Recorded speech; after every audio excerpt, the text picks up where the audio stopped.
Hello everyone, welcome back to my channel Shiksha competition. Hindi साहित्य का इतिहास का आज रिवीजन हम यहाँ पर करने वाले हैं।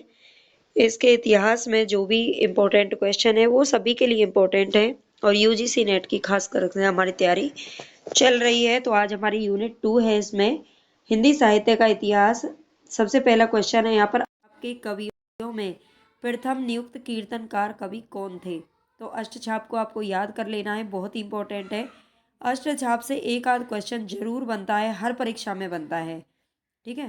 तो इनको जरूर याद कर लेना। आपको क्वेश्चन देखते हुए चलना है और जिस टॉपिक पर आपकी अभी कमांड कम है, जिसको आपने कम याद किया, तो उसको एक बार रिवीजन जरूर कर लेना। अष्टछाप के कवियों में प्रथम नियुक्त कीर्तनकार कवि की बात कर रहा है नंददास, कृष्णदास, सूरदास और कुंभनदास। तो इनमें से कौन है? ये थे हमारे कुंभनदास जी, ठीक है। कुंभनदास जी प्रथम नियुक्त कीर्तनकार कवि थे, यानी कि कीर्तन करते थे, वृंदावन के मंदिर में रहते थे, यानी कि श्रीनाथ जी का जो मंदिर है, जो गोवर्धन के अंदर है, उसके अंदर ये लोग रहते थे और वहाँ पर कीर्तन वगैरह करते थे, ठीक है। तो उसके बारे में इसका आप एक बार याद रख लेना। 1565 ईस्वी में इसकी स्थापना की थी और वो किसने की थी? विट्ठल नाथ जी ने की थी। किसने की थी? विट्ठल नाथ जी ने। चार विट्ठल नाथ जी के शिष्य थे और चार उनके पिताजी वल्लभाचार्य के शिष्य थे। नेक्स्ट क्वेश्चन है यहाँ पर, निम्नलिखित में जयप्रकाश करदम का उपन्यास कौन सा है? छप्पर, मुक्ति पर्व, हिडम्बा और तलाश। तो यहाँ पर इनका जो उपन्यास है वो है छप्पर। ये 1994 ईस्वी में आया था और ये एक दलित उपन्यास है और ये इनका प्रथम उपन्यास भी है, ये भी आपको याद रख लेना है। सूची फर्स्ट से सूची सेकंड का मिलान करना है। ये सारे क्वेश्चन हैं जो पहले पूछे गए हैं, ठीक है। और अभी 2022-23 में ही जो क्वेश्चन पूछे गए हैं अलग अलग परीक्षा में, वो क्वेश्चन है ये। तो इनका मिलान आपको करना है। सभासार, समय सार, नहुस और आनंद रघुनंदन। जो आपको इनमें से पता है आप पहले उस पर टिक कर सकते हैं। वैसे तो जो मैचिंग करते हैं यही बिल्कुल सही ट्रिक होती है मैचिंग को करने की, है ना। जैसे कि नहुस है, नहुस को आई थिंक सभी जानते होंगे कि नहुस जो है ये प्रथम प्रथम जो है नाटक माना जाता है और वो किसका है? गोपाल चंद्र का। और ये भारतेंदु जी के पिता थे, ठीक है। भारतेंदु जी के पिता थे गोपाल चंद्र जी, इनका ये नाटक है। आनंद रघुनंदन ये विश्वनाथ जी का नाटक है। सभा सार की बात करें तो रघुराज नागर और समय सार है बनारसी दास का, ठीक है। इनको नाटक को आप याद रख लेना। सभा सार रघुराज नागर, समय सार बनारसी दास, नहुस गोपाल चंद्र और आनंद रघुनंदन है विश्वनाथ सिंह का। तो इसमें आप चाहें तो आप मिला सकते हैं, कौन सा यहाँ पर आपका सही हो जाएगा। तो ए का हमारा बी है, मतलब ए पे सेकंड है, बी पे फर्स्ट है और सी पे ये हमारा ए ही ऑप्शन है यहाँ पे जो कि करेक्ट है। नेक्स्ट क्वेश्चन है यहाँ पर, जैनेन्द्र की सृजन प्रक्रिया, ये सृजन है, सृजन प्रक्रिया में नैतिक विशिष्टता और अज्ञेय में व्यक्तिक विशिष्टता के बावजूद कहीं कहीं उसके सामान्यीकरण के अंतर्द्वंद का भी आभास मिलता है, जहां पात्र और स्थितियां स्वयं प्रमुख हो उठती हैं। ये कथन किस आलोचक का है? तो ये कथन है, इसको दोबारा से आप पढ़ लीजिएगा, ये किसने कहा है? तो ये कमलेश्वर जी का कथन है, ठीक है। ये कमलेश्वर का कथन है। नेक्स्ट यहाँ पर अयोध्या सिंह उपाध्याय हरिऔध के बारे में कुछ कथन दे रखे हैं और आपसे पूछ रहा है कौन से सत्य हैं। तो यहाँ पर जो अयोध्या सिंह उपाध्याय थे इनके बारे में बता रहा है,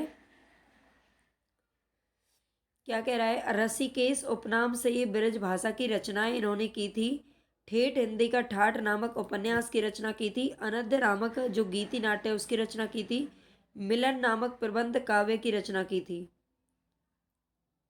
मिलन नामक प्रबंध काव्य की रचना की थी। रुक्मणी परिचय नाटक की 1894 में इन्होंने क्या की थी? रचना की थी। तो यहाँ पर हमें बताना है कौन सा यहाँ पर सही हो जाएगा।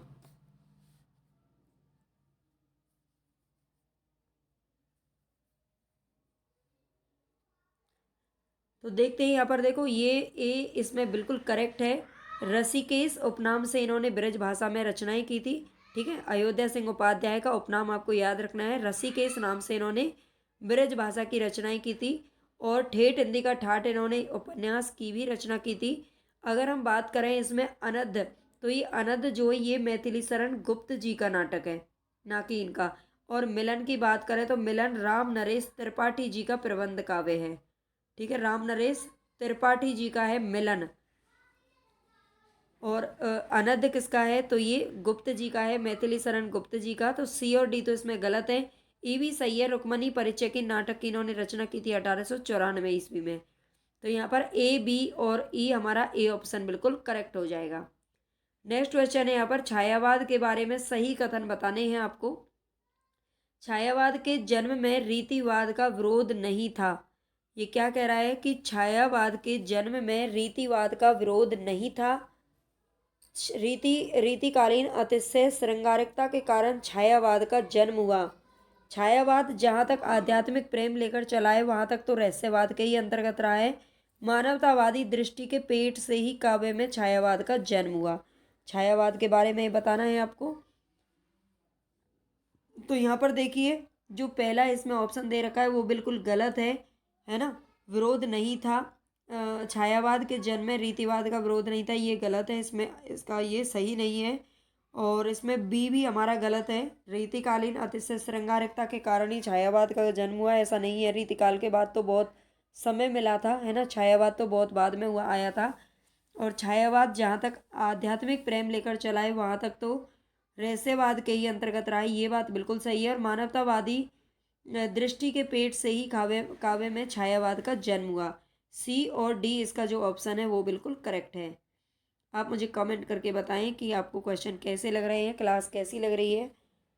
हिंदी साहित्य का इतिहास यानी कि जो रामचंद्र शुक्ल का है उसके आदिकाल के प्रारंभिक 4 प्रकरणों का सही अनुक्रम क्या है, ये कई बार पूछा गया है। और यहाँ से कवि वगैरह का भी नाम पूछ लिया जाता है कि ये किस प्रकरण के अंदर है। और प्रकरणों को आपको क्या है क्रम से याद रखना है। तो सबसे पहले अगर उन्होंने बात करें तो सामान्य परिचय दिया था। क्या दिया था, सामान्य परिचय दिया था सबसे पहले। और इसके बाद क्या दिया था, अपभ्रंश काव्य। ठीक है, सब दूसरे नंबर पे उन्होंने अपभ्रंश काव्य रखा था। और फिर था देश भाषा काव्य और फिर फुटकल रचनाएं। ठीक है, तो जो हमारा यहाँ पर ऑप्शन है वो कौन सा हो जाएगा, सबसे पहले बी सामान्य परिचय, और फिर ए अपभ्रंश काव्य आता है, फिर फुटकल रचना या सॉरी देश भाषा काव्य आता है जिसके अंदर रासो वगैरह सारी चीज़ें आती हैं, और फिर आता है फुटकल रचनाएं। ठीक है, तो ये वाला जो ऑप्शन है वो हमारा करेक्ट हो जाएगा। नीचे आपको देखने की कोई खास ज़रूरत नहीं है। वैसे इसमें हमारा कौन सा है, बी, ए और फिर डी, सी, यानी कि सेकंड वाला सही हो जाएगा। नेक्स्ट क्वेश्चन है यहाँ पर नई कहानी संदर्भ और प्रकृति पुस्तक के संपादक कौन है। नई कहानी संदर्भ और प्रकृति पुस्तक के संपादक कौन है, राम नामवर सिंह, राजेंद्र यादव, देवी शंकर अवस्थी या भैरव प्रसाद गुप्त। तो ये नाम आता है देवी शंकर अवस्थी जी का। ठीक है, नई कहानी संदर्भ और प्रकृति जो पुस्तक है उसके संपादक थे देवी शंकर अवस्थी। सूची फर्स्ट को सूची सेकंड से मिलान करना है। अकाल में सारस, वन पाखी सुनो, ठंडा लोहा, बची हुई पृथ्वी। तो आपको ये क्या करना है, रचना और रचनाकारों का मिलान करना है। ठीक है, तो यहाँ पर हम देखेंगे अकाल में सारस। अकाल में सारस किसका है, तो ये केदारनाथ सिंह की रचना है अकाल में सारस। और वन पाखी सुनो ये किसकी है, तो नरेश मेहता की है। ठंडा लोहा किसका है, धर्मवीर भारती जी का है। और बची हुई पृथ्वी किसकी है, लीलाधर जगूड़ी की है। ठीक है, लीलाधर जगूड़ी की है। ये रचनाएं आपको याद रखनी है। इस तरीके से हमारा यहाँ पर ए का फोर दोनों में दे रखा है, बी पे फर्स्ट, यानी कि हमारा ए ऑप्शन बिल्कुल करेक्ट हो जाएगा। ठीक है, अकाल में सारस केदारनाथ सिंह, वन पाखी सुनो नरेश मेहता, ठंडा लोहा धर्मवीर भारती और बची हुई पृथ्वी किसकी है, लीलाधर की। निबंधकार प्रताप नारायण मिश्र से संबंधित निम्न कथनों पर विचार करना है। प्रताप नारायण मिश्र जो कि भारतेंदु काल के कवि थे, इनके बारे में बताना है। प्रताप नारायण मिश्र को हिंदी का एडिसन कहा जाता है। आजकल का जो ट्रेंड है ना क्वेश्चन पूछने का वो यही सबसे ज़्यादा, वैसे तो हर तरीके के क्वेश्चन पूछे जाते हैं, लेकिन एक किसी भी एक निबंधकार या नाटककार या रचनाकार किसी को एक को दे दिया और उससे संबंधित बहुत सारे उसमें कथन दे दिए जाते हैं 4-5। ठीक है, और अगर आप उस लेखक के बारे में अच्छे से जानते हैं तभी इसका आंसर दे पाएंगे। तो प्रताप नारायण मिश्र को हिंदी का एडिसन कहा जाता है, ये बात बिल्कुल सही है। इनको हिंदी का एडिसन कहा जाता था। उनके निबंधों में भाषा का स्वरूप अत्यंत औपचारिक है। तो देखो औपचारिक नहीं है। उनके निबंधों में, अगर इनके निबंध आपने देखे होंगे तो बहुत मतलब अलग तरीके के हैं। जो घूरे के लत्ता बीने, है ना, और जैसे कि पौ भौं, इस तरह के कान आँख नाक, मतलब इस तरीके के इन्होंने कुछ शरीर के अंगों को लेकर के और कुछ इस तरीके के निबंध लिखे हैं। तो ये औपचारिक भाषा इनकी बिल्कुल भी नहीं है। निबंध के क्षेत्र में उन्हें आत्मव्यंजक निबंधों का जन्मदाता माना जाता है। तो ये बिल्कुल सही है। निबंध के क्षेत्र में उन्हें आत्मव्यंजक, यानी कि उन्होंने अपने, कहते हैं ना आत्मव्यंजक, यानी कि आत्मा को सामने प्रस्तुत किया एक तरीके से, जो भी उनके मन में था वो उन्होंने अपने निबंधों में लिख डाला। उन्होंने बहुत से उड़िया निबंधों का हिंदी में अनुवाद किया, ऐसा कहीं पर भी नहीं है उड़िया निबंधों के बारे में।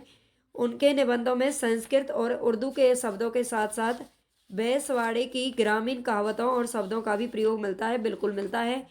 क्योंकि जो प्रताप नारायण मिश्र थे वो बैसवाड़े से बिलोंग करते थे, और वहाँ की जो ग्रामीण कहावतें हैं वो उनके निबंधों में बहुत ज़्यादा दिखती हैं।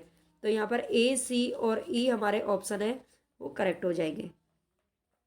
नेक्स्ट क्वेश्चन है, यहाँ पर कुछ संस्था दे रखी है और इन संस्थाओं को पहले से बाद के क्रम में लगाना है, और इनके बारे में आपको पता होना चाहिए। ये कुछ संस्थाएं हैं जो कि बहुत ही इंपॉर्टेंट है हमारे पेपर के लिए। Arya Samaj, theosophical society, Ramakrishna mission, ब्रह्म समाज और प्रार्थना समाज। तो आर्य समाज की अगर बात करें तो ये आर्य समाज की जो स्थापना है ये हुई थी 1875 ईस्वी में, जो कि किसके द्वारा की गई थी? आर्य समाज की स्थापना स्वामी दयानंद सरस्वती जी ने की थी। और थियोसॉफिकल सोसाइटी की स्थापना हुई थी 1882 ईस्वी में। रामकृष्ण मिशन स्वामी विवेकानंद ने इसकी स्थापना की थी और 1897 में हुई थी। ब्रह्म समाज की स्थापना हुई थी राजा राम मोहन राय के द्वारा 1828 ईस्वी में। और प्रार्थना समाज, अगर प्रार्थना समाज की बात करें तो ये हुई थी 1867 ईस्वी में। ठीक है, तो इनके संस्थाओं के जो जो स्थापना वर्ष है वो आपको याद रखना है जरूर।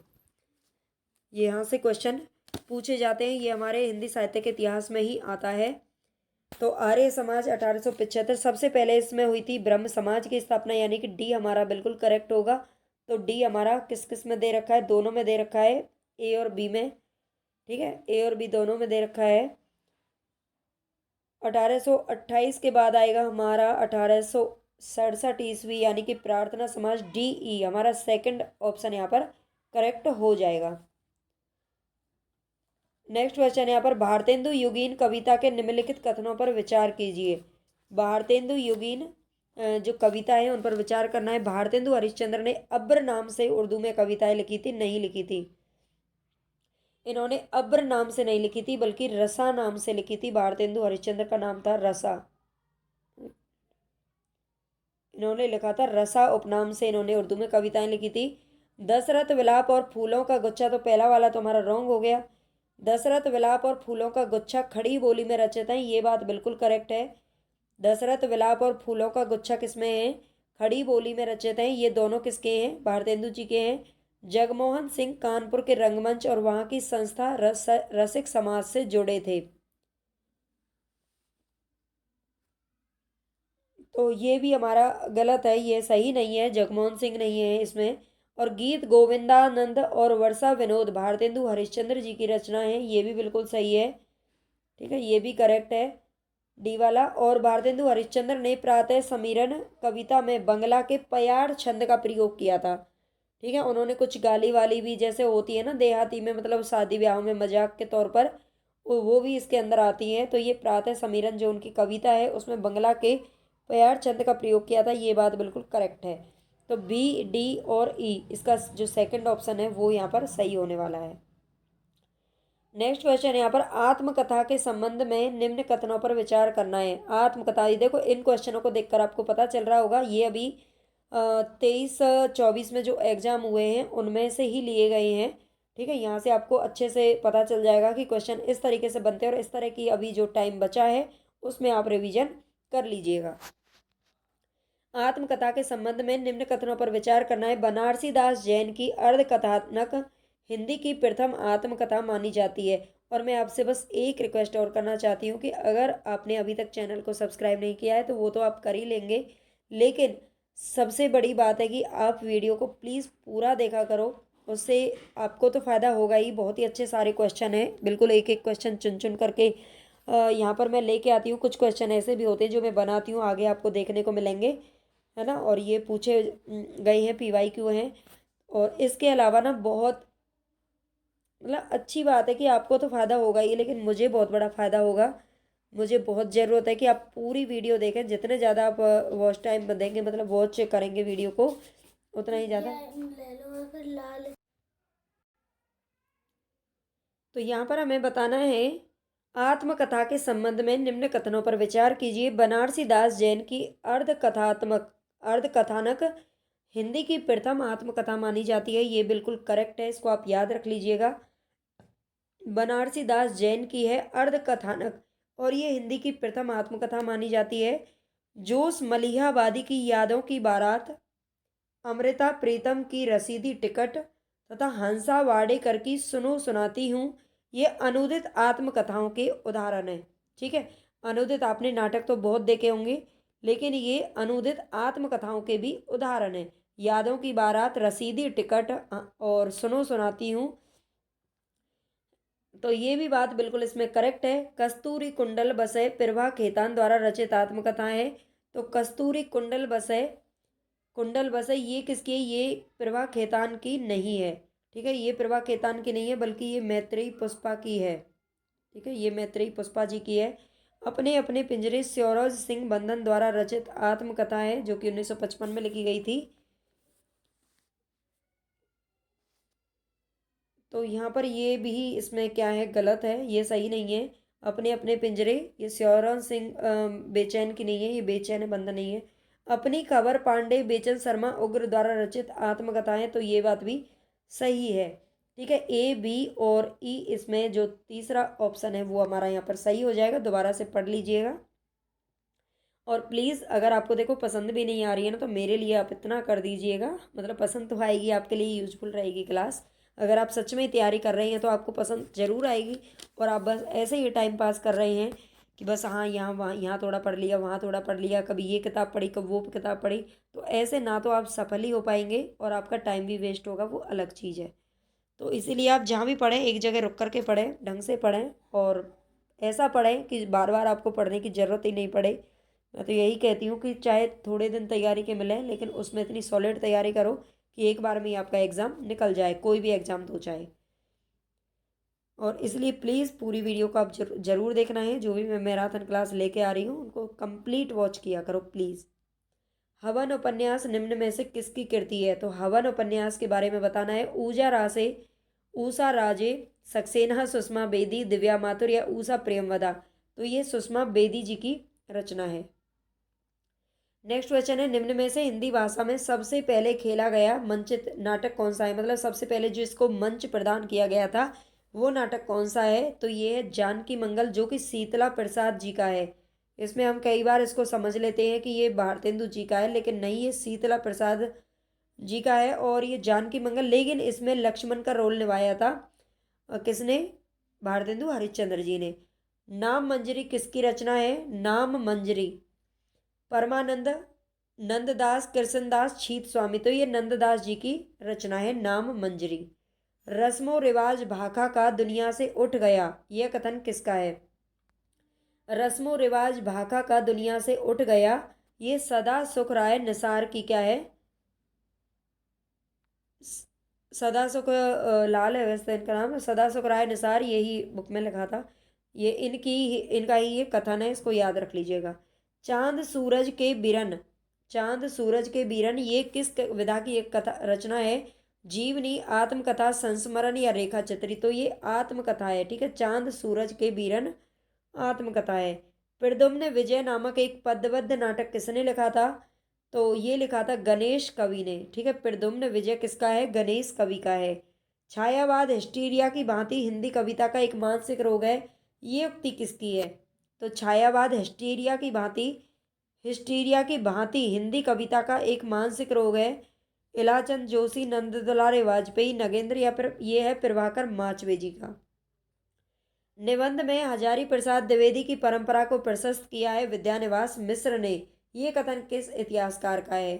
तो ये है भाई राम स्वरूप चतुर्वेदी जी का। ठीक है, थोड़ी लॉन्ग हो रहेगी क्लास, 1 घंटे की 1 डेढ़ घंटे की, क्योंकि इसमें बहुत सारे क्वेश्चन आपको मिलने वाले हैं और इसलिए आपको रुक करके पढ़ना है। प्लीज़ इतना कर लीजिएगा कि आपको पूरी वीडियो वॉच करनी है, ठीक है। उसकी मुझे तो बहुत ज़रूरत है ही, लेकिन आपको भी ज़रूरत है सारे क्वेश्चन देखने के लिए। क्लास पसंद आए तो प्लीज़ लाइक ज़रूर कर देना, शेयर कर देना और सब्सक्राइब कर लीजिए। ने जो कि आज तक का सबसे ज़्यादा अगर हम कहें कि बहुत ही ज़्यादा वो चर्चा में रहती है और वहाँ से सबसे ज़्यादा क्वेश्चन पूछे जाते हैं और बहुत ही ऑथेंटिक बुक मानी जाती है। तो रामचंद्र शुक्ल ने अपने हिंदी साहित्य का इतिहास पुस्तक में क्या लिखा था, यहाँ पर देख लेते हैं।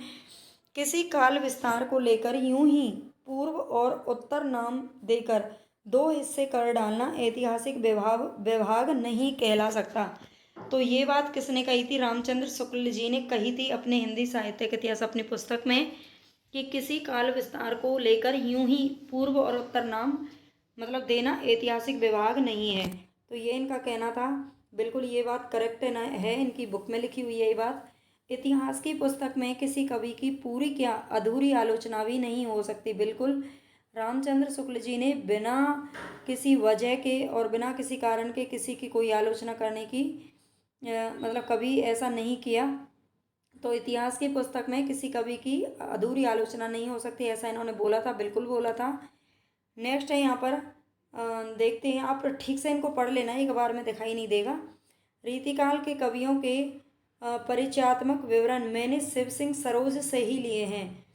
तो ये बात क्या है, यहाँ पर रॉन्ग है, क्योंकि शिव सिंह सरोज से ना लेकर के इन्होंने किससे लिए थे? ये जो रीतिकाल का इन्होंने कहा था कि ये सारे मिस्र बंधु विनोद से मैंने, मिस्र बंधु विनोद जो मिस्र बंधु की पुस्तक थी उनसे मैंने क्या लिए हैं? रीतिकाल के कवियों के परिचयात्मक विवरण लिए हैं, इन्होंने ये बोला था। इस पुस्तक का भी नाम ध्यान रख लेना, ये अलग से भी क्वेश्चन आता है। नेक्स्ट देखते हैं, वर्तमान लेखक और कवियों के संबंध में कुछ लिखना अपने सिर पर एक बला मोल लेना ही जान पड़ता था। तो ये बात तो गलत है, इसका ध्यान रखना।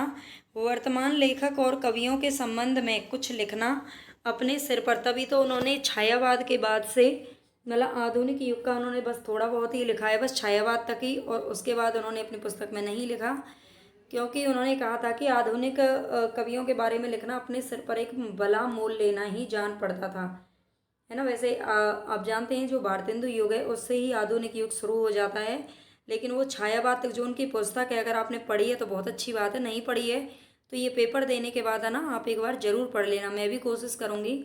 इसके बाद हम रामचंद्र शुक्ल की बुक से बिल्कुल शॉर्ट नोट बना करके मैं आपके सामने लेके आऊँ, अगर आप आगे के लिए किसी की भी तैयारी करना चाहते हैं तो आप इसमें समझ गए होंगे। इसमें सिर्फ एक ही यही गलत है, ये बात भी बिल्कुल सही है और ये भी सही है, ऊपर वाला भी सही है, लेकिन परिचयात्मक विवरण इन्होंने मिस्र बंधु विनोद से लिए थे रीतिकाल के लिए, ये बात आप ध्यान रख लेना। नेक्स्ट चलते हैं, रामचंद्र शुक्ल ने अपने पूर्ववर्ती साहित्य इतिहास ग्रंथों के लिए निम्नलिखित विशेषणों का प्रयोग किया है।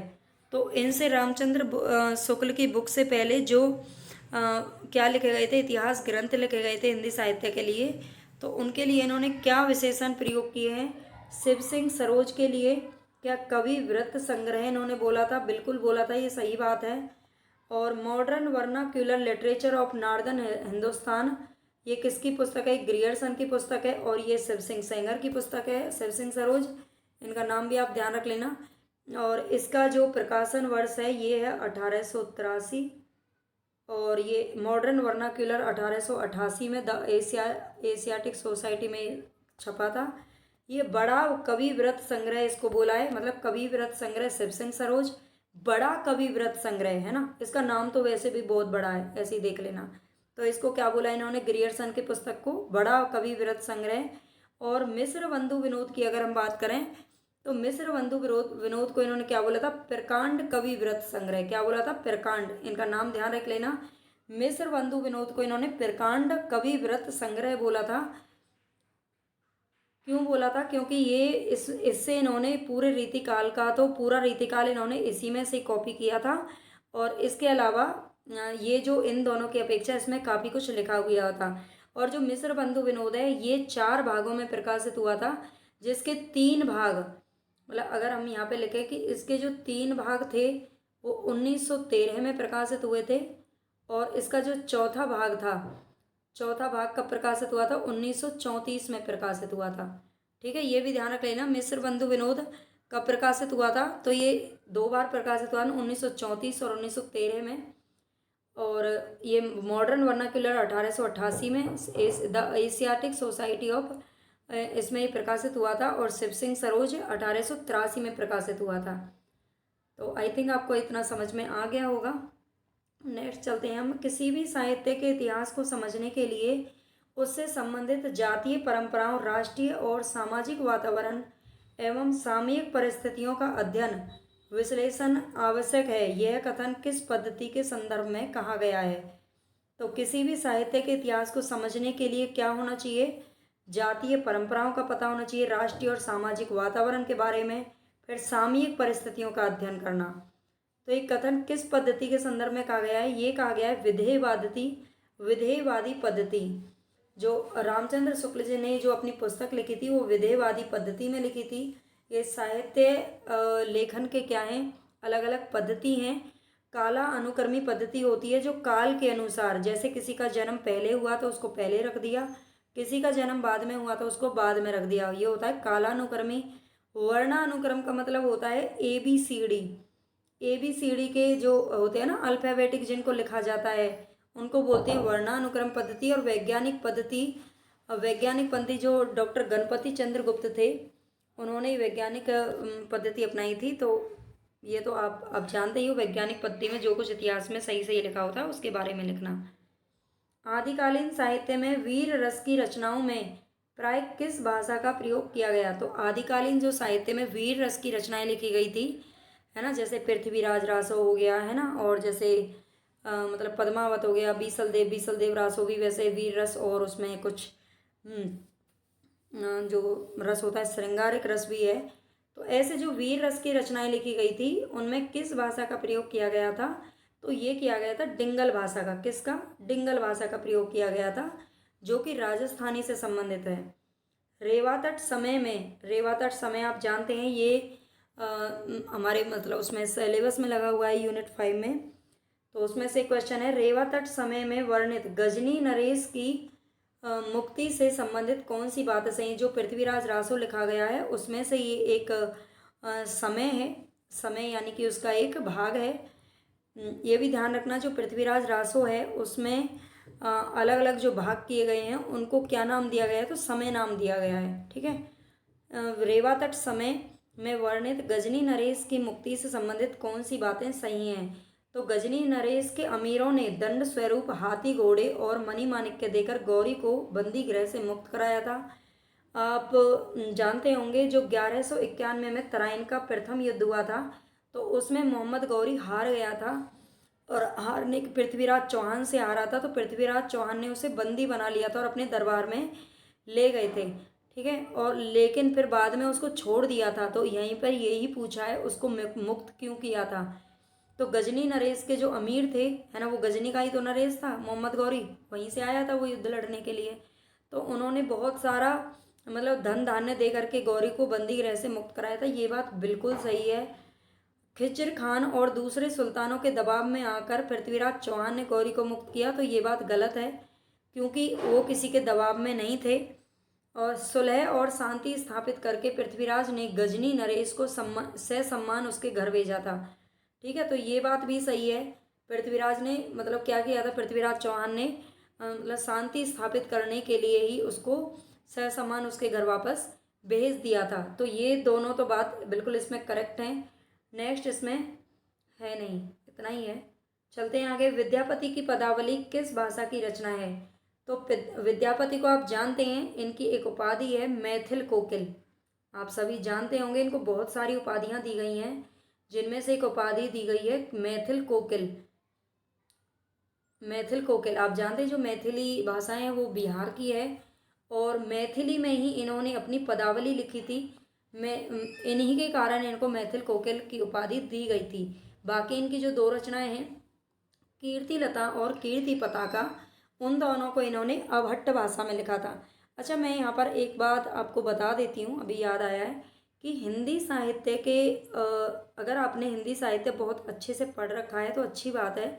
अगर आप उसका एक बार और अच्छे से रिवीजन करना चाहते हैं तो मैंने अपने मतलब प्लेलिस्ट बनी हुई है हिंदी साहित्य का इतिहास नाम से, तो उन वीडियोस का आप एक बार देख लेना। उसमें मतलब रीतिकाल तक और उस तक सारे जो मतलब रचनाएं हैं वो आपको वहाँ पे बहुत अच्छे से मिल जाएंगी। सारे कवियों की कृतियाँ मैंने वहाँ पर दे रखी हैं हिंदी साहित्य का इतिहास नाम से, है ना। ये वो यूजीसी नेट उसमें नहीं डल रहा है, आप एक बार चेक कर लेना। वहाँ से आपको हिंदी साहित्य का ये यूनिट 2 है, इसका अच्छे से रिवीजन कर सकते हो और बहुत अच्छे से आपको समझ में भी आ जाएगा।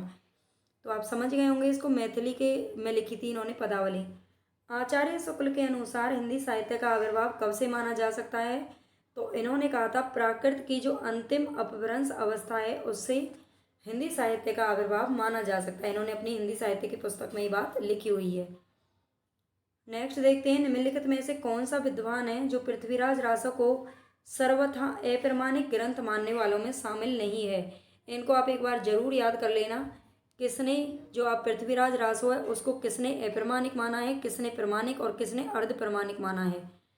तो यहाँ पर जो इनका नाम आता है, रामचंद्र शुक्ल ने तो बिल्कुल अप्रमाणिक माना है इस ग्रंथ को, और गौरी शंकर हीराचंद ओझा ने भी अप्रमाणिक माना है, डॉक्टर वूलर ने भी। लेकिन जो मोहनलाल विष्णुलाल पांड्या ये क्या मानते हैं, अर्ध प्रमाणिक मानते हैं। क्या मानते हैं, अर्ध प्रमाणिक माना है इन्होंने। श्याम सुंदर दास, मोहनलाल विष्णुलाल पांड्या, है ना। और इनका नाम आप याद कर लेना एक बार। ये इन्होंने अर्ध प्रमाणिक मतलब आधी प्रमाणिक है और आधी अप्रमाणिक है ऐसा मानते हैं। हिंदी साहित्य का इतिहास के आदिकाल के प्रारंभिक 4 प्रकरणों का सही अनुक्रम क्या है। तो हिंदी साहित्य का इतिहास रामचंद्र शुक्ल जी की पुस्तक का नाम है और इसमें आदिकाल के 4 उन्होंने प्रकरण दिए हैं। 4 प्रकरणों में आदिकाल को बांटा है। तो इनका सही अनुक्रम यहाँ पर पूछ रहा है। सबसे पहले इन्होंने सामान्य परिचय दिया है, बिल्कुल सही है। इसके बाद अपभ्रंश काव्य रखा है, फिर देश भाषा काव्य और फिर फुटकल रचनाएं हैं।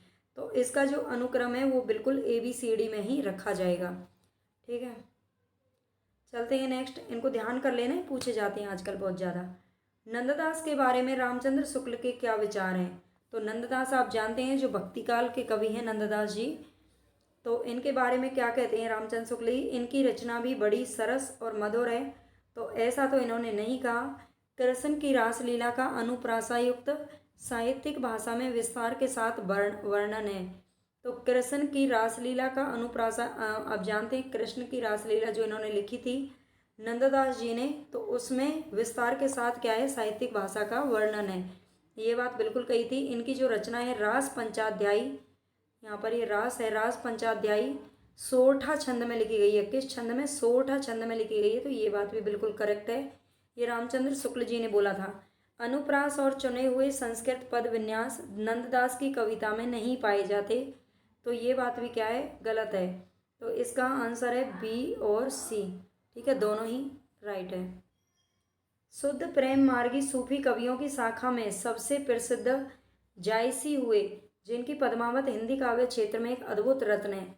तो अद्भुत रत्न जायसी की पद्मावत को किसने माना है, तो ये तो आपको पता होगा। जायसी और उनकी पद्मावत के बारे में ये मत है रामचंद्र शुक्ल जी का। किसका है, रामचंद्र शुक्ल जी ने माना था अद्भुत रत्न। और हाँ, एक और ध्यान रखना, पद्मावत का जो नागमती विरह वर्णन है किया गया है, नागमती वियोग खंड है ना, उसको इन्होंने रत्न की संज्ञा दी है। इन्होंने रत्न की संज्ञा दी है, ये भी ध्यान रखना।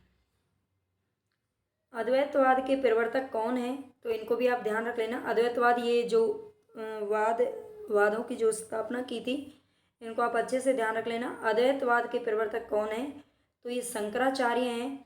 और इनकी अगर हम बात कर लें तो यहाँ पर रामानुजाचार्य, ये विशिष्टाद्वैतवाद के प्रवर्तक हैं।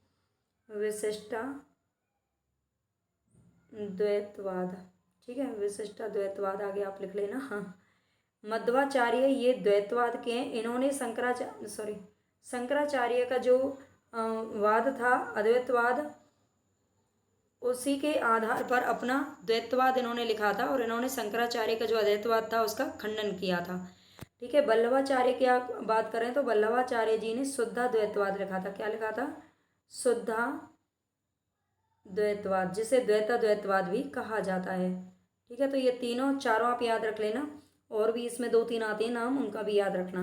अद्वैतवाद के प्रवर्तक हैं यहाँ पर कौन? शंकराचार्य जी। ठीक है, अद्वैतवाद।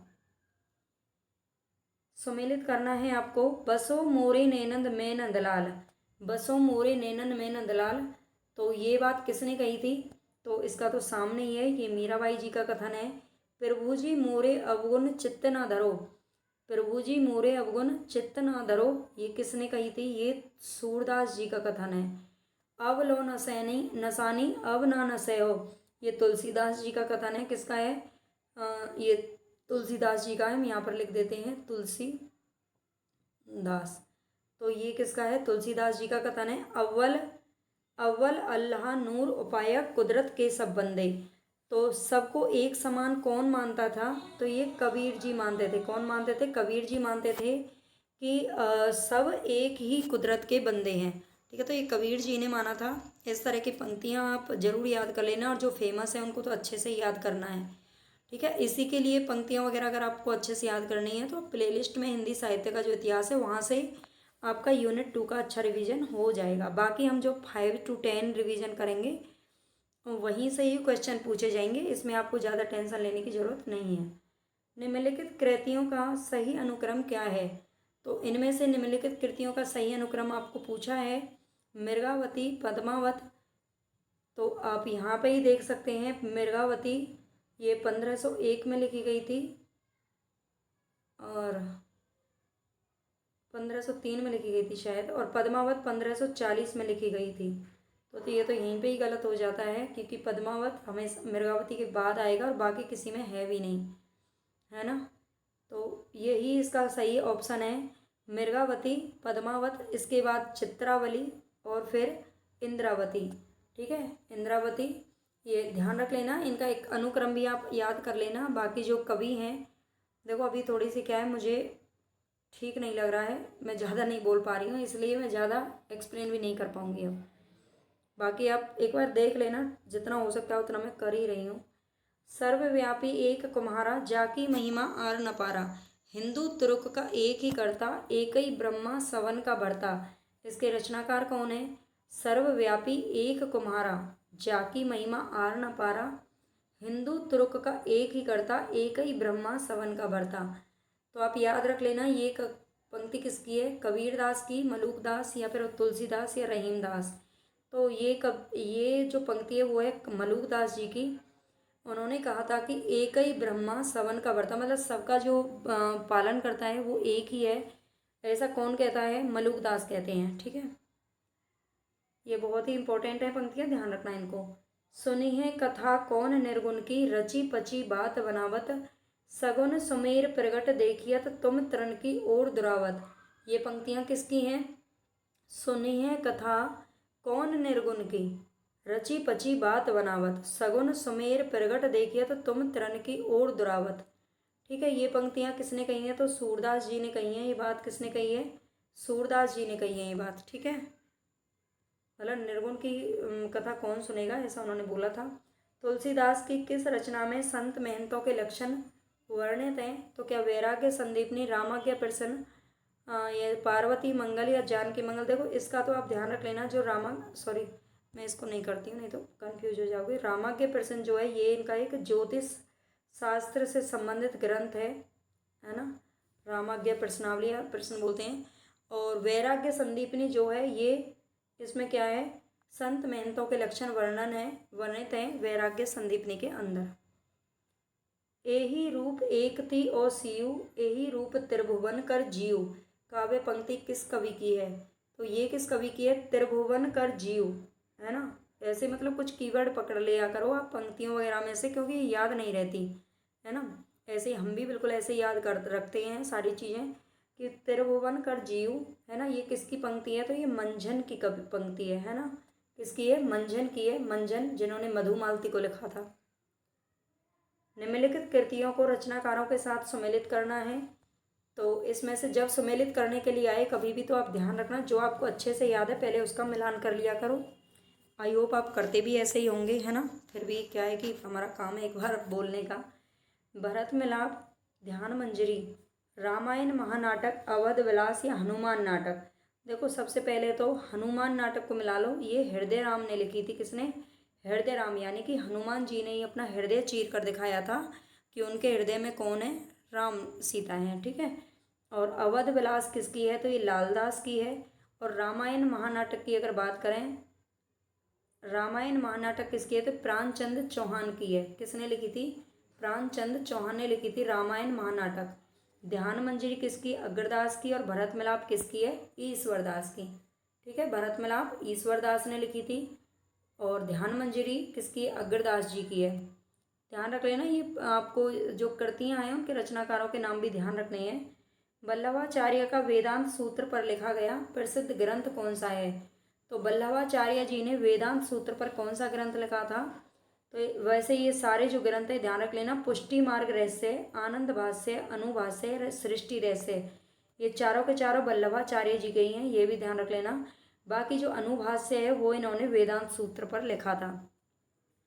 सूर सागर के पदों का भाव अनुसरण करते हुए किस कवि ने कृष्ण के जीवन का चित्रण किया है, तो ये किसने किया है, क्या ब्रजवासी दास, रामचरण दास, मंचित या प्रेम सखी, तो ये किया है रामचरण दास जी ने। रामचरण दास जो हैं उन्होंने सूर सागर के पदों का क्या किया है, भाव अनुसरण करते हुए कृष्ण के जीवन का चित्रण किया है रामचरण दास ने। जायसी पहले कवि हैं, सूफी बाद में हैं, ये किसका कथन है, तो क्या श्याम मनोहर पांडे, चंद्रबली सिंह, विजय देव नारायण, बिल्कुल विजय देव नारायण शाही ने ये बात बोली थी कि जो जायसी हैं वो पहले कवि हैं और सूफी बाद में हैं। हमें उनका जो धर्म है उससे नहीं देखना चाहिए, बल्कि जो उनका काम है उससे देखना चाहिए। आचार्य हजारी प्रसाद द्विवेदी के अनुसार निम्नलिखित संप्रदायों का सही अनुक्रम बताना है आपको, तो ब्रह्म, सनकादि, श्री, रुद्र, ये 4 संप्रदाय दे रखे हैं। तो इनमें से आचार्य हजारी प्रसाद द्विवेदी के अनुसार पहले किस संप्रदाय की स्थापना हुई थी, तो ये हुई थी श्री संप्रदाय की। किसकी, श्री संप्रदाय, ब्रह्म संप्रदाय, रुद्र संप्रदाय और आगे आपका सनकादि संप्रदाय, ठीक है। ये ध्यान रखना, श्री संप्रदाय, ब्रह्म, रुद्र और सनकादि संप्रदाय। सगुनई अगुनई नहीं कछ वेदा, इस कथ्य को तुलसीदास ने किसके द्वारा कहलवाया है, तो आप जानते हैं जो तुलसीदास हैं उनका एक कांड है, बालकांड हमारे उसमें लगा हुआ है, तो उसको देख लेना। सगुनई अगुनई नहीं कुछ वेदा, उसमें 4 पार्ट दे रखे हैं, मतलब किसी को किसी से कहलवाया है, थोड़ा सा उसको पढ़ लेना ठीक से। तो ये बात जो है सगुनई अगुनई नहीं कछ वेदा, ये शिव जी से कहलवाया है। किससे कहलवाया है, शिव ने पार्वती को ये कथा सुनाई थी तो उनसे ही कहलवाया है। कबीर के निर्गुण पंथ का आधार भारतीय वेदांत और सूफियों का प्रेम तत्व है, ये विचार किसका है, कबीर के जो निर्गुण पंथ है उसका आधार भारतीय वेदांत है और सूफियों का प्रेम तत्व है। यानी कबीर जी ने जो प्रेम तत्व की रचना की है वो सूफियों से लिया है और अपना जो निर्गुण पंथ का आधार है वो भारतीय वेदांत से लिया है, इन्होंने जो निर्गुणता अपनाई है। तो ये विचार किसका है, तो ये हजारी प्रसाद द्विवेदी जी ने ये बात कही थी, ठीक है। ये विचार दिया था हजारी प्रसाद द्विवेदी जी ने। सूर समाना चंद में दहूं किया घर एक, ये काव्य पंक्ति किसकी है, सूर समाना चंद में दहूं किया घर एक, ये कबीरदास जी की पंक्ति है। सूर समाना, सूर समाना देख करके कहीं सूरदास मत लगा देना, ये कबीरदास जी की पंक्ति है, ठीक है। नेक्स्ट देखते हैं, जो नर दुख में दुख नहीं माने, सुख सनहे अरु भय नहीं जाके, कंचन माटी जाने, इन पंक्तियों के रचनाकार कौन है, तो क्या सूरदास। बंदों में ये गलत है, विवेकी राय की भाषा भोजपुरी की धीमी आंच पर पकी हुई भाषा है, इसमें खाड़ी बोली का व्याकरण है पर छौंक बघार सब भोजपुरी का है, ठीक है। क्या कह रहा है, ये बिल्कुल करेक्ट है, ठीक है, ये बात बिल्कुल सही है। और नेक्स्ट है, विवेकी राय के निबंध राष्ट्र के प्रति उनकी चिंताओं और सरोकारों का प्रतिफलन है, तो ये बात भी बिल्कुल सही है। जो विवेकी राय हैं उनके निबंध राष्ट्र के प्रति उनकी चिंता और सरोकारों का क्या है, प्रतिफल है। तो यहाँ पर आप देख सकते हैं ए डी और ई, ए डी और ई, ए नहीं है सॉरी, बी इसमें सही है, ए सही नहीं है, बी डी ई हमारा बी ऑप्शन है जो यहाँ पर करेक्ट हो जाएगा, ठीक है। विवेकी राय के बारे में थोड़ा सा देख लेते हैं। विवेकी राय की गणना ललित निबंधों में, ये ललित निबंधकारों में इनकी गणना होती है।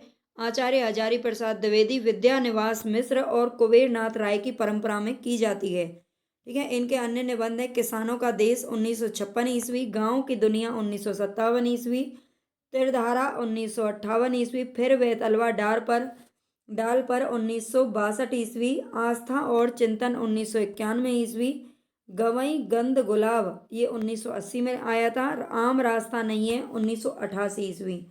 तो इनको आप जरूर याद रख लेना, जो इनके दूसरे गद्य हैं, गद्य विधाएं हैं, उनको याद रखना है। यहाँ पर नीचे दो कथन दिए गए हैं, तो इन कथनों के बारे में एक अभिकथन है यहाँ पर दे रखा है।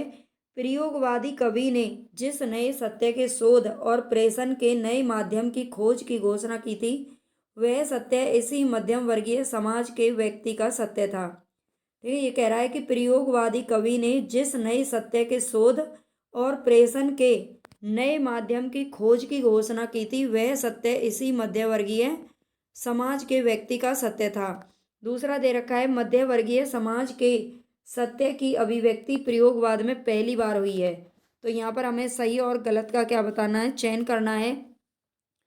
तो देखो इसमें मैं बता देती हूँ आपको, ये बात बिल्कुल करेक्ट है, ए वाला बिल्कुल सही है। प्रयोगवादी जो कवि हैं उसने ही नए सत्य के शोध और प्रेषण के नए माध्यम के खोज की घोषणा की थी। ठीक है, और लेकिन इसमें जो दूसरा है वो गलत है कि मध्यवर्गीय समाज के सत्य की अभिव्यक्ति प्रयोगवाद में पहली बार हुई है। नहीं, इससे पहले भी किसमें हो चुकी थी, तो ये प्रगतिवाद में हो चुकी थी। ठीक है, तो ए सही है लेकिन आर सही नहीं है, ये सी ऑप्शन हमारा करेक्ट है। इसके बारे में थोड़ा सा पढ़ लेते हैं। चूंकि मध्यवर्गीय समाज के सत्य की अभिव्यक्ति प्रगतिवाद में पहली बार हुई है, ठीक है, ना कि प्रयोगवाद में सत्य की अभिव्यक्ति किस में हुई है, तो प्रगतिवाद में हुई है। प्रगतिशील लेखक संघ की स्थापना अप्रैल 1936 ईस्वी में लखनऊ में हुई थी। इसके प्रथम जो अध्यक्ष थे वो मुंशी प्रेमचंद जी थे। प्रगतिवाद का सैद्धांतिक आधार मार्क्स का द्वंद्वात्मक भौतिकवाद है। ठीक है, प्रगतिवाद का सैद्धांतिक आधार क्या है, मार्क्स का द्वंद्वात्मक भौतिकवाद है। राजनीति के क्षेत्र में जो समाजवाद या साम्यवाद है, साहित्य के क्षेत्र में वही प्रगतिवाद है। राजनीति के क्षेत्र में जो समाजवाद या साम्यवाद है, साहित्य के क्षेत्र में वही क्या है, प्रगतिवाद है। तो ये चीज़ें आप याद रख लेना। जो इनकी व्याख्या है उसको मैं इसीलिए कराती हूँ ताकि आपको चीज़ें याद हो जाएं। नेक्स्ट क्वेश्चन है यहाँ पर, निम्नलिखित में से मूर्धन्य ध्वनि कौन सी है, व्याकरण का क्वेश्चन है। तो ये जो हमारे व्यंजन होते हैं, व्यंजन हमारे स्पर्श के आधार पर, स्पर्श के आधार पर व्यंजन होते हैं 25। स्पर्श के आधार पर कितने होते हैं व्यंजन, 25 होते हैं। और वो 25 कहाँ से लेकर होते हैं, क से लेकर माँ तक होते हैं, क से लेकर माँ तक होते हैं, ये ध्यान रख लेना। अब इसमें पूछ रहा है मूर्धन्य ध्वनि कौन सी है। तो मूर्धन्य ध्वनि की अगर हम बात करें तो ये होती हैं ट, ठ, ड, ढ और एक मिनट, ये वाला बनता है शायद, है ना, ट ठ ड ढ ना, ये वाली जो लाइन होती है ना ट टमाटर वाली, ये पूरी मूर्धन्य ध्वनि की होती है। ठीक है, मूर्धन्य ध्वनि की होती है। अब इसमें आप छांट सकते हैं, ट और ड भी है और ठ भी है। ठीक है, बी सी और ई, बी सी और ई हमारे बी ऑप्शन में है। इसके अलावा अगर हम बात करें ग की, तो ग कौन सा है, ये कंठ्य वर्ण है। ग कौन सा है, कंठ्य वर्ण है। और इसके अलावा च की बात करें तो ये तालु वर्ण है। ठीक है, तालव्य है, तालु वर्ण है। जो च वाली लाइन होती है, च छ ज झ, ये तालव्य होते हैं। और क ख ग घ ये कंठ्य होते हैं। इनको जरूर याद कर लेना, ये पूछ ले जाते हैं। राष्ट्रीय भाषा हिंदी समस्याएं और समाधान पुस्तक के लेखक कौन है। राष्ट्रीय भाषा हिंदी समस्याएं और समाधान, इस पुस्तक के लेखक कौन है, कैलाश चंद्र भाटिया, देवेंद्र नाथ शर्मा, भोलानाथ तिवारी या सूरज भान सिंह। इसके कौन है, तो ये हैं देवेंद्र नाथ शर्मा जी। ठीक है, देवेंद्र नाथ जो शर्मा हैं वो राष्ट्रीय भाषा हिंदी समस्याएं और समाधान पुस्तक के लेखक हैं। इनकी अगर अन्य कृतियों की बात करें तो हिंदी भाषा का विकास इन्होंने लिखा है, भाषा विज्ञान की भूमिका इन्होंने लिखी है, परिणाम की प्रदर्शनी में, अमर भारती, खट्टा मीठा, आईना बोल उठा, साहित्य समीक्षा, पारिजात मंजरी। ठीक है, ये इन्होंने यहाँ पर अपनी कृतियां हैं जो लिखी हैं, इनको भी याद रख लेना है। नेक्स्ट क्वेश्चन है, संस्कृति और सौंदर्य। संस्कृति और सौंदर्य निबंध मूलतः निम्न में से किस रचनाकार पर आधारित है। तो अगर इसकी हम बात करें तो ये नामवर सिंह का क्या है, निबंध है। ये नामवर सिंह का निबंध है जो कि हमारे सिलेबस में है। अब ये पूछ रहा है ये मूल रूप से किस रचनाकार पर आधारित है, तो ये हजारी प्रसाद द्विवेदी पर आधारित है। ठीक है, हजारी प्रसाद द्विवेदी की जो रचनाएं हैं उनका इसमें क्या किया गया है, विश्लेषण किया गया है। तो नामवर सिंह की अगर अन्य कृतियों की बात करें तो मान फागुनी शाम, आलोचना की संस्कृति और संस्कृति की आलोचना। ठीक है। आलोचना की संस्कृति और संस्कृति की आलोचना, साहित्य की मुक्ति का कछुआ धर्म। एक कछुआ धर्म नाम से एक निबंध है, वो कि चंद्रधर शर्मा गुलेरी का है, लेकिन इसका पूरा नाम पढ़ लेना, साहित्य की मुक्ति का कछुआ धर्म। ठीक है, इनको याद रख लेना। नेक्स्ट क्वेश्चन है, हमारे हिंदुस्तानी लोग तो रेल की गाड़ी हैं। हमारे हिंदुस्तानी लोग तो रेल की गाड़ी हैं, यद्यपि फर्स्ट क्लास आदि गाड़ी बहुत अच्छी अच्छी और बड़े बड़े महसूल की इस ट्रेन में लगी हैं, पर बिना इंजन सब नहीं चल सकती। बिना इंजन सब नहीं चल सकती। वैसे ही हिंदुस्तानी लोगों को कोई चलाने वाले हो तो ये क्या नहीं कर सकते। कोई चलाने वाला हो तो ये क्या नहीं कर सकते। ये उद्धरण किस निबंध से उद्धृत है?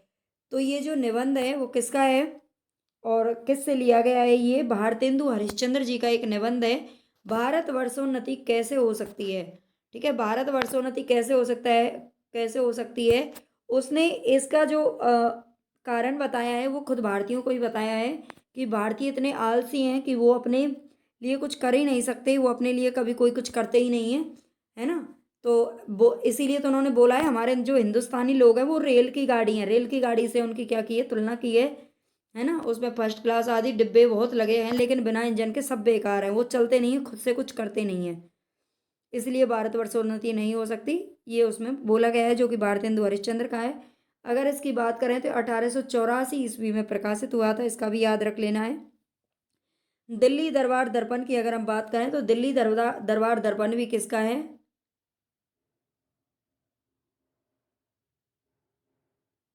भारत वर्षोन्नति 1884, इनका मैं समय बता देती हूँ। दिल्ली दरबार दर्पण ये भी भारतेंदु हरिश्चंद्र जी का है, जो कि 1858 में आया था। ठीक है, ये भारतेंदु का ही निबंध है। और 1858 50 में तो वो पैदा ही हुए थे, है ना, 8 साल के थे। चलो इसको देख लेंगे। और शिव मूर्ति, इसमें मुझे थोड़ा सा कन्फ्यूजन लग रहा है। शिव मूर्ति जो निबंध है वो किसका है? तो ये प्रताप नारायण मिश्र का है, जो कि हमारे सिलेबस में है। और शिव शंभू के चिट्ठे ये बाल मुकुंद गुप्त जी के हैं। ठीक है, इनको भी क्या रखना है, आपको याद रख लेना है। नेक्स्ट कहानी है, ए कहानी आंदोलन के बारे में निम्न कथनों पर विचार कीजिए। कहानी जो आंदोलन है उसके बारे में आपको विचार करना है। तो ये क्या कह रहा है, इसको थोड़ा सा मैं मतलब जूम कर देती हूँ ताकि हमें ठीक से दिख जाए। कहानी जो आंदोलन है उसके बारे में सही सही इनको समझ लेना, मैं एक एक पे ही टिक करती चलूंगी साथ के साथ। कहानी का मूल स्तर विरोध और निषेध का है। ये पहला क्या कह रहा है? पहला इसमें बिल्कुल सही है, जो कहानी का मूल स्तर है वो क्या है? विरोध और निषेध का है। ठीक है, विरोध और निषेध का है, ये बात बिल्कुल सही है। और नेक्स्ट है इसमें, गंगा प्रसाद विमल और रविंद्र कालिया इस आंदोलन के प्रमुख प्रवक्ताओं में से हैं। ठीक है, ये बिल्कुल सही बात है। गंगा प्रसाद विमल और रविंद्र कालिया, इन दो का नाम याद रख लेना एक कहानी आंदोलन के लिए। एक और जिंदगी, 9 साल छोटी पत्नी, जहां लक्ष्मी कैद है आदि कहानियां कहानी के उदाहरण है। ये किसके उदाहरण बता रहा है? कहानी के उदाहरण है, तो ये इसमें नहीं है। ठीक है, ये इसके अंदर नहीं है, कहानी के उदाहरण ये नहीं है। और नेक्स्ट है हमारे यहाँ पर एब्सर्ड थिएटर, एंटी स्टोरी, अस्तित्ववाद और बीट जनरेशन आदि के तत्व कहानी की प्रकृति का क्या करते हैं? निर्धारण करते हैं, है ना, निर्धारण करते हैं। ये बात भी बिल्कुल करेक्ट है, इसको ध्यान रख लेना। एब्सर्ड थिएटर, एंटी स्टोरी, अस्तित्ववाद और बीट जनरेशन, ये किसका? कहानी की प्रकृति का निर्धारण करते हैं। मोहन राकेश, कमलेश्वर, राजेंद्र यादव आदि कहानी आंदोलन के अन्य प्रमुख हस्ताक्षर हैं या प्रवर्तक हैं। तो नहीं है, ये कहानी के नहीं है, बल्कि ये नई कहानी के हैं। ठीक है, ये इन तीनों का नाम याद रख लेना, मोहन राकेश, कमलेश्वर और राजेंद्र यादव, ये नई कहानी के प्रवर्तक हैं, ना कि कहानी के। इनमें से हमारे A B D बिल्कुल हमारे सही थे, वो ऊपर आप एक बार चाहें तो पढ़ लेना। आगे पढ़ लेते हैं। मोहन राकेश, कमलेश्वर, राजेंद्र यादव नई कहानी आंदोलन के प्रमुख प्रवर्तक हैं। एक और जिंदगी मोहन राकेश का है। 9 साल छोटी पत्नी रविंद्र कालिया की कृति है। जहां लक्ष्मी कैद है, ये राजेंद्र यादव की कहानी है। उपर्युक्त कथन का चयन करना है।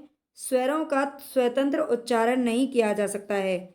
ये कह रहा है कि स्वरों का स्वतंत्र उच्चारण नहीं किया जा सकता, तो ये तो गलत हो गया। स्वरों का तो स्वतंत्र ही उच्चारण होता है ना। अ आ इ ई जो होते हैं वो बिना किसी की सहायता के बोले जाते हैं।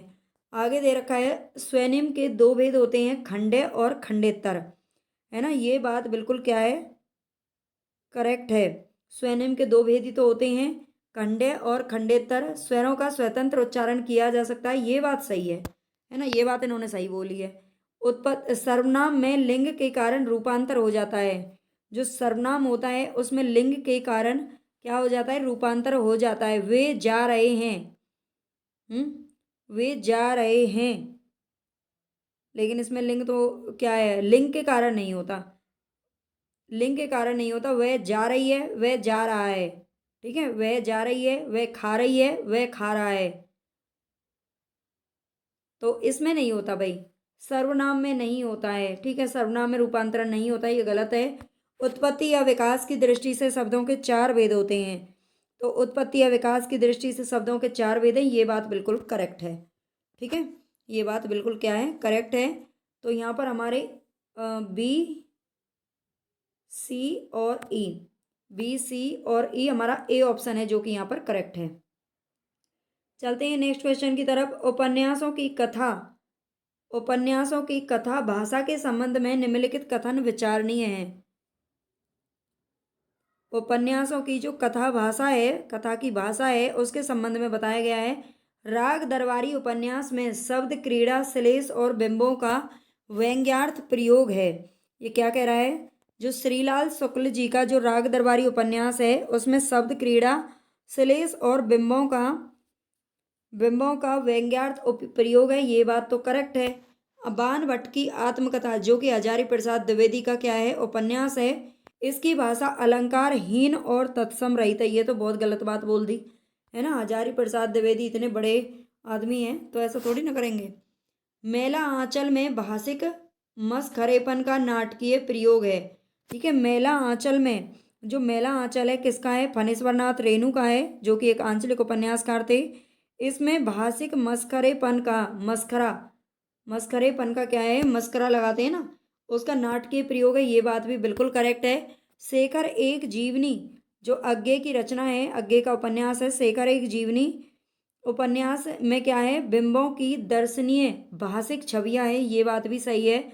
झूठा सच की जो भाषा है वो काव्यात्मक है, ये बात गलत है ना। ये बात इसमें गलत है। इसमें तीन ही ऑप्शन है जो कि हमारे ए सी और डी सही है, ए सी और डी, यानी कि ए ऑप्शन हमारा करेक्ट है। बाणभट्ट की आत्मकथा की जो भाषा है वो यहाँ पर दे रखी है, संस्कृत निष्ठ काव्यात्मक एवं अलंकृत है, ठीक है, ना कि अलंकारहीन है। नेक्स्ट क्वेश्चन दे रखा है, निम्न में से हिंदी भाषा में सबसे पहले खेला गया या मंचित नाटक कौन सा था। ऐसा नाटक जो मंच पर खेला गया था, तो ये कौन सा नाटक था, जानकी मंगल था, ठीक है। जानकी मंगल था, जो कि किसके द्वारा लिखा गया था, शीतला प्रसाद के द्वारा लिखा गया था इसे, है ना। शीतला प्रसाद त्रिपाठी के द्वारा लिखा गया था, इसको याद रख लेना, शीतला प्रसाद के द्वारा लिखा गया था। और ये जो नाटक है जानकी मंगल, इसमें भारतेंदु हरिश्चंद्र जी ने लक्ष्मण का रोल किया था। किसका किया था, लक्ष्मण का रोल किया था भारतेंदु हरिश्चंद्र ने जी ने, और उन्होंने अपने पिता से परमिशन ली थी। और इस लक्ष्मण बनने के लिए ना इसमें कुछ ऐसा था कि उनको अपनी मूछ भी कटवानी पड़ी थी, है ना, भारतेंदु हरिश्चंद्र जी को। तो ये कुछ ऐसा नाटक है। और आगे देखते हैं इसके बारे में क्या दे रखा है। ये 1868 ईस्वी में इसे काशी में खेला गया था मंच पर, है ना, और जिसमें लक्ष्मण का अभिनय भारतेंदु हरिश्चंद्र ने किया था। गोपाल चंद्र जो नहुस नाटक ऊपर इसमें दे रखा है, ये 1859 ईस्वी में प्रकाशित हुआ था। इस नाटक को भारतेंदु हरिश्चंद्र ने हिंदी का प्रथम नाटक माना है। भारतेंदु हरिश्चंद्र ने हिंदी का प्रथम नाटक किसे माना है, तो नहुस को माना है, जो कि इनके पिता के द्वारा लिखा गया था, गोपाल चंद्र गिरधर दास के द्वारा, ठीक है। वो इनके पिता थे, ये ध्यान रख लेना है। शकुंतला 1862 ईस्वी में, ये जो नाटक है शकुंतला, ये राजा लक्ष्मण सिंह का था। और विद्या सुंदर जो नाटक है वो भारतेंदु हरिश्चंद्र का था। 1868 में सबसे पहले इसी को इन्होंने लिखा था, विद्या सुंदर। नेक्स्ट है, मिथक के संबंध में उचित कथन कौन से हैं। मिथक के संबंध में उचित कथन बताने हैं, तो यहाँ पर कौन सा है हमारा, मिथक संपूर्ण। भाई थोड़े लॉन्ग लॉन्ग हैं ये, इसलिए ऐसे ही दिखते हैं, देख लेते हैं। ये क्या कह रहा है, मिथक संपूर्ण मानवता के शताब्दियों में सारभूत अनुभव पुंज है और अवचेतन में सुसुप्त होने के बावजूद कई क्षेत्रों में हमारा प्रत्यक्ष रूप नियमन करते हैं। जो मिथक हैं वो संपूर्ण मानवता के शताब्दियों में सारभूत अनुभव पुंज हैं और अवचेतन में सुसुप्त होने के बावजूद कई क्षेत्रों में हमारा प्रत्यक्ष रूप नियमन करते हैं। ये बात बिल्कुल करेक्ट है। मिथक में ज्ञानेंद्रियों के जटिल और वैविध्यपूर्ण आद्या अनुभव पुंज निहित नहीं होते हैं। तो बी इसमें गलत है, ए वाला सही है। बच्चन सिंह के अनुसार मिथकों से अति प्राकृत तत्व, अनुष्ठान, आख्यान, बिंब और प्रतीक, इन 5 तत्वों को ग्रहण किया जा सकता है। ये बात भी सही है। ठीक है, जो सही बात है ना आप उनको पकड़ लेना, जो गलत है उनको छोड़ देना। हिंदी में मिथक के लिए पुरावर्त, पुराकथा और पुराख्यान आदि शब्द प्रयुक्त होते हैं। ये बात भी बिल्कुल सही है। ठीक है, हमारे यहाँ पर ए, सी और डी जो ऑप्शन है वो बिल्कुल सही है। ए, सी और डी। ठीक है, ए, सी और डी बिल्कुल सही है। समाजशास्त्रियों के अनुसार मिथक सामाजिक व्यवस्था के संरक्षण तथा संचालन के लिए नहीं गढ़े जाते हैं। ये गलत बात है, बल्कि गढ़े जाते हैं। नीचे 2 कथन दिए गए हैं। कथन क्या कह रहे हैं कि दंडी, ये काव्य शास्त्र का क्वेश्चन है। दंडी ने नैसर्गिक प्रतिभा, निर्मल शास्त्र ज्ञान और अमंद अभियोग अभ्यास को काव्य का हेतु माना है। ये अभ्यास लिख रहा है आगे। तो दंडी ने नैसर्गिक प्रतिभा, निर्मल शास्त्र ज्ञान और अमंद अभियोग को काव्य का हेतु माना है। दूसरा कथन दे रखा है, मम्मट के अनुसार शक्ति, निपुणता और अभ्यास काव्य रचना के हेतु हैं। नीचे दिए गए विकल्पों में से सबसे उपयुक्त कथन का आपको क्या करना है, चयन करना है। तो देखो ये यहाँ पर जो दोनों ही बातें वो करेक्ट है। जो दंडी हैं उन्होंने नैसर्गिक प्रतिभा, निर्मल शास्त्र ज्ञान और अमंद अभियोग को काव्य का हेतु माना है। और मम्मट के अनुसार शक्ति, निपुणता और अभ्यास काव्य रचना के हेतु हैं। ये दोनों ही बात सही है। ठीक है, करेक्ट है। यहाँ पर इनकी व्याख्या में देख लेते हैं क्या कह रहा है। हेतु का तात्पर्य कारण से होता है। काव्य हेतु का अभिप्राय काव्य की रचना के लिए आवश्यक कारणों से है, अर्थात काव्य के सृजन के लिए किन तत्वों का होना जरूरी है। संस्कृत काव्य शास्त्र में मुख्यतः 3 काव्य हेतुओं को माना गया है, प्रतिभा, व्युत्पत्ति और अभ्यास। इनको याद रख लेना। भाषा के संबंध में निम्नलिखित कथनों पर विचार करना है आपको। और एक बार मैं आपको याद दिला देती हूँ, प्लीज़ जो भी बच्चे देखें आप उतने बच्चे लाइक कर दिया करो, सब्सक्राइब कर दिया करो और शेयर ज़रूर कर दिया करो। क्योंकि मैं इतनी मेहनत कर रही हूँ, लेकिन क्या है कि थोड़ा सा बीच में गड़बड़ हो गई थी। कुछ दिन एक तो क्लास नहीं आ पाई और कुछ वीडियोज़ डिलीट वगैरह करने की वजह से थोड़ी सी प्रॉब्लम आ गई है। तो प्लीज़ आप सपोर्ट करें ताकि जो दोबारा से उसी प्रकार से बच्चों के पास पहुँच जाए क्लास जिस प्रकार से पहले जा रही थी, है ना। पहले काफ़ी अच्छा चल रहा था, लेकिन बीच में कुछ गैप करने की वजह से थोड़ी दिक्कत आई है। तो मुझे चैनल को मतलब डिलीट ना करना पड़े, आगे मैं इसको कंटिन्यू कर सकूं, उसके लिए आपका जो सपोर्ट है वो अपेक्षित है मेरे लिए। तो आप ज़रूर सब्सक्राइब, लाइक ज़रूर कर देना। भाषा के संबंध में निम्नलिखित कथनों पर विचार करना है। मानव और हाँ, मैं एक चीज़ और आपको बता दूं, देखो मैंने लाइव के लिए बोला था, मैं लाइव भी करना चाहती हूँ, लेकिन पता नहीं थोड़ी सी टेक्निकल इश्यू रहती है, लाइव नहीं हो पाता, मैं नहीं कर पाती हूँ ठीक से। और मैंने काफ़ी कोशिश की है, 4-5 दिन मैंने ठीक से की भी थी, लेकिन फिर पता नहीं कुछ ना कुछ प्रॉब्लम हो जाती है और काफ़ी कोशिश करने के बाद भी नहीं हो पा रही है।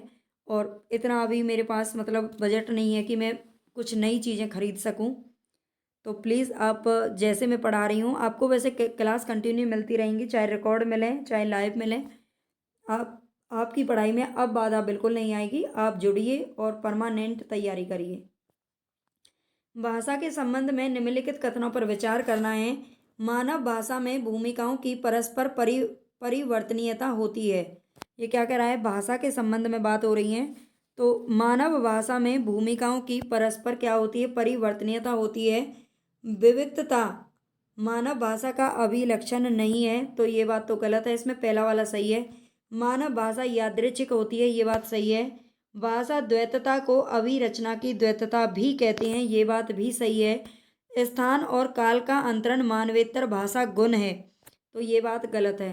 देखो मैं थोड़ा सा फास्ट इसलिए चलती हूँ, मतलब बहुत धीरे धीरे, मुझे टाइम वेस्ट नहीं करना, ना ही मेरा ना ही आपका।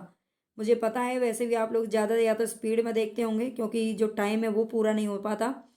जितना टाइम की मैं वीडियो बनाती हूँ उतना टाइम आप लोग देखते नहीं हो, तो इसीलिए फिर मैं भी फास्ट ही चलती हूँ। तो मानव भाषा में भूमिकाओं की परस्पर परिवर्तनीयता होती है, ए वाला सही है। सी वाला सही है, मानव भाषा यादृच्छिक होती है। और डी वाला सही है, भाषा द्वैतता को अभिरचना की द्वैतता भी कहते हैं। तो ए, सी और डी यहाँ पर ऑप्शन सही है, इनको आप देख लेना। आगे देखते हैं, यहाँ भाषा से आशय है मनुष्य की भाषा तथा अभिलक्षण से आशय है विशेषता या मूलभूत लक्षण। किसी भी वस्तु के अभिलक्षण उसे अन्य सभी प्राणियों की भाषाओं से अलग करते हैं।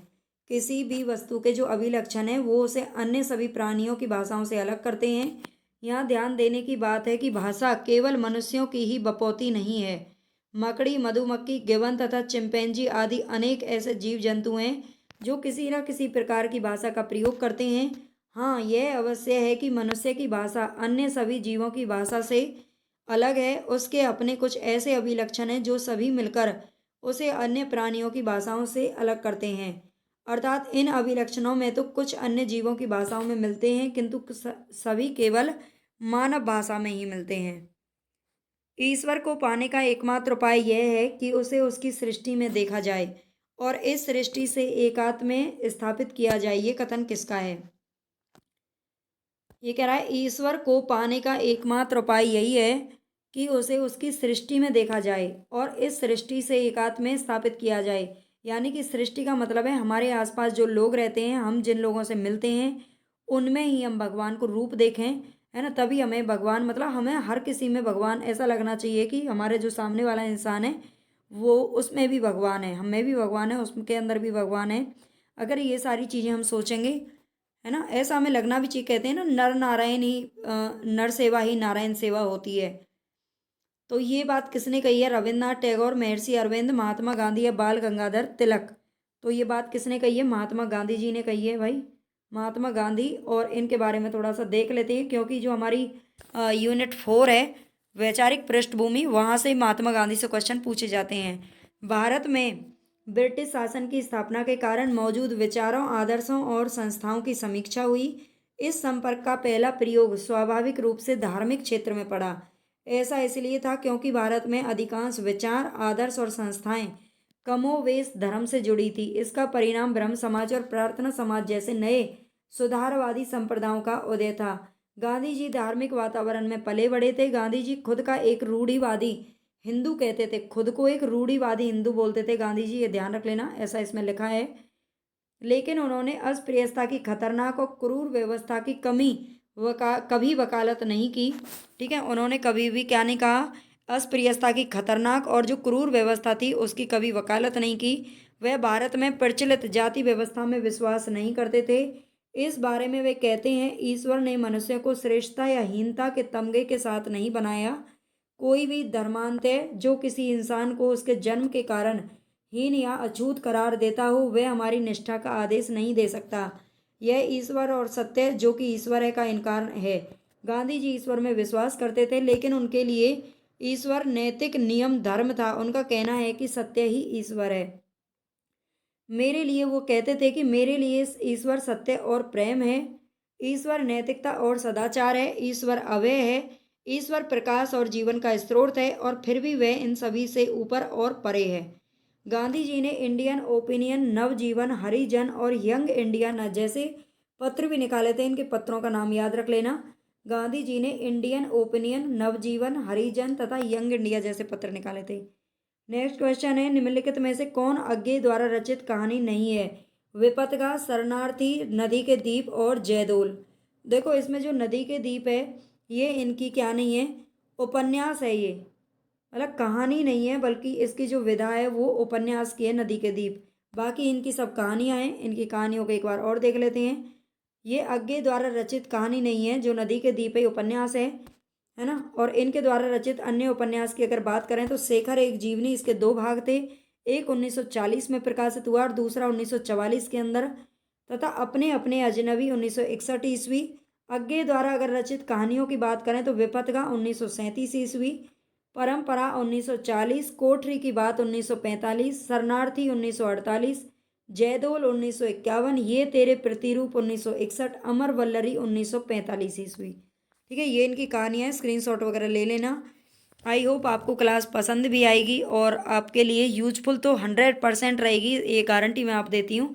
अगर आप परमानेंट ये सीरीज करते हैं, फर्स्ट पेपर की भी चल रही है मेरे इसी चैनल पर, उसको भी मैं कंप्लीट करा रही हूँ, थ्योरी भी मैंने कराई है और मैंने कहानियाँ पूरी पढ़ा दी हैं, उपन्यास पूरे पढ़ा दिए हैं। मैं अब सोच रही हूँ जो नाटक हैं मैं उनको भी थोड़ा सा आपको पढ़ा देती हूँ। आप मुझे कमेंट करके बताना, जो भी बच्चे देख रहे हैं, कि आपको मतलब वन लाइनर क्वेश्चन करा दूँ या फिर उसकी भी थ्योरी करा दूँ, है ना। दिसंबर अभी चल रहा है, जनवरी में आपका पेपर है, तो मुझे बता देना आपको अगर मेरी बात सुनाई दे जाए तो। चलते हैं, okay, take care, bye bye.